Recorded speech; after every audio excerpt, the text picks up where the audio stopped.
Hello students. So today let's start with chapter number 1.4. Have you thought of the verb have? So as you can see, the chapter is based on grammar. It is based on the verb have. That is how we can use the word, what are the different ways in which we use the verb have. Okay? So where do we use the verb have? First of all, so normally when we are speaking, we usually use the word have in perfect tense to make a sentence which is in perfect tense. So for example, I have taken the test 4 times. She has lived in Virar all her life, etc. So here we have used the verb have to denote perfect tense, that this is what she has been doing, and then we use the verb have to make negative sentences. She doesn't have to wear a uniform to school. Doesn't have is the verb here, and I haven't seen Pia since evening. So here the verb have is used as an auxiliary. Auxiliary means a helping verb. It helps the actual verb, that is the main verb. So that is what we call as an auxiliary, that is a helping verb. But the verb have is used in many other ways as a main verb. That is, have is the verb that explains the sentence. You do not use any other verb to explain it. So for example, it is used to indicate possession or ownership of something. Okay, so before we start, let's discuss what is the difference between ownership and possession. So ownership involves the absolute rights and legitimate claim to an object. Legitimate meaning legal claim. That is, you have the sole rights to that object and you have a legal claim on it. It means to own the object by the owner. That is, you own that object, any particular thing like a house, a car, etc. Okay, and then possession is more the physical control of an object. It is not necessary that you own that object to possess it. You might have possession over it. So for example, you have a house which is given to you by the company. So you have possession over that house, but you do not have the ownership. You are not the owner of that house. Okay, so it is a physical control of an object, and the possessor has a better claim to the title of the object than anyone except the owner himself. So that means that the possessor, the one who possesses that object, has a claim to that object which is greater than others but not greater than the owner. Owner has the absolute ownership and absolute rights. Okay, so now in your textbook they have given you a few examples, so where they've used the word have, and have has been used in any of its forms, has, had, etc. So my friend has a pet cat. Okay, so the friend does not own the cat. She or he has the ownership of that, do not have the ownership of the cat. They possess that cat. Okay, they are not the owners of the cat. The cat is the owner of itself. Okay, then second is I have a new pen. So it is his pen. Do you have a cycle? And you can use have as a verb in questions as well. Okay, so do you have a cycle? Our school has 6 computers. Now this is an example of ownership. So the school owns those 6 computers. The school has bought those 6 computers, and nobody other than the owner can claim those computers. Similarly, the municipality has 6 vans and 2 cars. So the municipality owns these 6 vans and 2 cars. Now another few examples of ownership would be Ravi has colorful fishing boats. So Ravi owns those boats. So it has. My dad has a house in Bangalore. Dad has the ownership over those house. Then I have an iPhone. Now that is a possession. You just have an iPhone. You're not saying that you have bought that iPhone or anything. So it is a possession over that object, physical control over that object. It can be somebody else's iPhone as well. but you're just saying that right now you have an iPhone, so it is possession. She has black hair. The elephant has a big trunk. Okay, so that is also his possession. Okay, now the next way that in which we use the verb have is to indicate relationships. Relationships can be anything. So a couple of examples are, I have two sisters.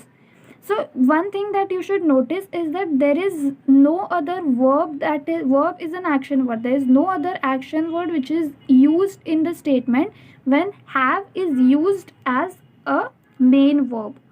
Okay, so have does that purpose, solves the purpose of using some other verb. Okay, so I have two sisters. The couple do not have children. They do not have children. Negative statement. And I don't have a brother. Again, a negative statement. Okay. And a couple of other examples are, I have a twin brother. Okay. So you're indicating a relationship related to you. I recently had a baby. Do you have any cousins? Okay. Next is, we use have to refer to events, activities, and experiences that have taken place. Okay, so a couple of examples given in your textbook are, I am going to have a bath in the river. She is going to have a bath in the river. Let us have a party for your birthday. Birthday and party are experiences and events. So let the class has a short break at 11 a.m. Okay, so that is an event. Short break is the event. Did you have a good time at the wedding? So they're asking about your experience. I have a meeting this evening, which is an event. Another couple of examples are, I had a wonderful time in the scuba diving class, which is an activity. Scuba diving is an activity, or you can also call it an experience. You're recalling the experience of scuba diving class. Then we have an appointment with the doctor at 10:30, which is an event. And the kids had their school picnic yesterday. So that is also an event. Now, the next we use have is to refer to eating or drinking. So you don't really use the words eating, I have eaten, ate, or etc. But you use have instead of those verbs. So a couple of examples from your textbook are, we have breakfast at 8 a.m. So we can also write it as, we eat breakfast at 8 a.m. But instead of writing eat, we are using have. So have replaces that verb. That is the use of, that is how have is used. Then have a slice of cake. What would you like to have? Tea or coffee? Then, can I have a glass of water, please? Okay, then a few other examples would be, I just had a samosa. I will have a milkshake. She already had 2 bars of chocolate. Can I have those strawberries? Then next is to refer to a medical or physical condition. Something that you're going through or somebody else is going through medically or physically can also be referred to with have. So I have a headache. He has a cold.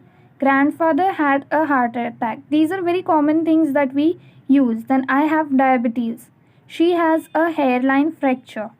My friend had a throat infection.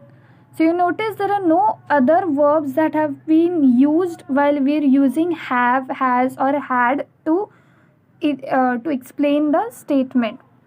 Okay. Now a few things that you have to remember while using have is that when we in sentences where have is used as a main verb, it is always used in the simple present or past. Okay. Only in simple present or past tense. Present continuous form is not. So present continuous is when you add ing to it. Continuous is ing, doing, having. So you cannot use the word have using present continuous. It can be either used in the present tense or past tense. So I am having a bicycle is not the correct way to use have. Then he is having a cold. He has a cold. That's the way you use it. I am having a lot of homework. I have a lot of homework is the correct statement. And similarly, it is not used in negative form as a main verb. So we don't use hasn't. He hasn't a car. He does not have a car. Then you have to use the word do. You have to use the auxiliary do. I haven't a cold. I don't have a cold is the correct way of using have. So, and to indicate negative, we use the auxiliary do along with the main verb have, as I mentioned earlier. Okay. So now your workshop, English workshop, is that you have to write your own statements, sentences using have in these contexts to show possession, to indicate relationship, to refer to eating or drinking, to show ownership, to refer to events, activities, and experiences, to refer to a physical condition. As I explained above, how you can use this, use the verb have in different ways. Okay, and then the second one is look up the following verbs in a good dictionary. They've given you for some verbs. You have to go and look into a dictionary and you have to list at least 10 different uses of each. You may include their use with different prepositions, adverbs, and in idioms. So to give you a short, so basically what you have to do is you have to use these verbs and you have to give where you use these verbs similar to the way they have explained the verb have. Okay, so to give you an example, we will use the verb put and I will explain it to you. So now the verb put can be used in many different ways. First is to move something into a particular place or position. Example, put the cases down there, please. So that is you're asking somebody to place something somewhere. Put it there. Okay, so instead of keep it there, you say put it there. Then second is to move something into a particular place or position using force. He put his fist through a glass door. So what they mean to say is that he punched the glass door, but instead of saying that, they're saying it as using it as he put his fist through a glass door. Okay, then the next is to cause somebody something to go to a particular place. Okay, so that means you're causing somebody to go somewhere. So her family put her in a nursing home. So when somebody is sick, you put them into a hospital or a nursing home. So her family put her, you can also write it as her family sent her to a nursing home. So instead of writing sent, we are using put. Then next is to attach or fix something to something else. That is, you're join two things. We had put new locks on all the doors. That is, they have attached the locks to the doors.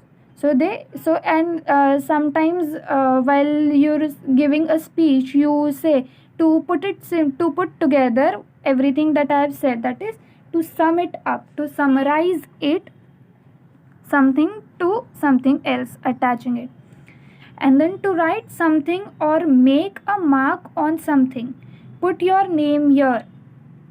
So that is sometimes when you even have to sign, you have to give signatures.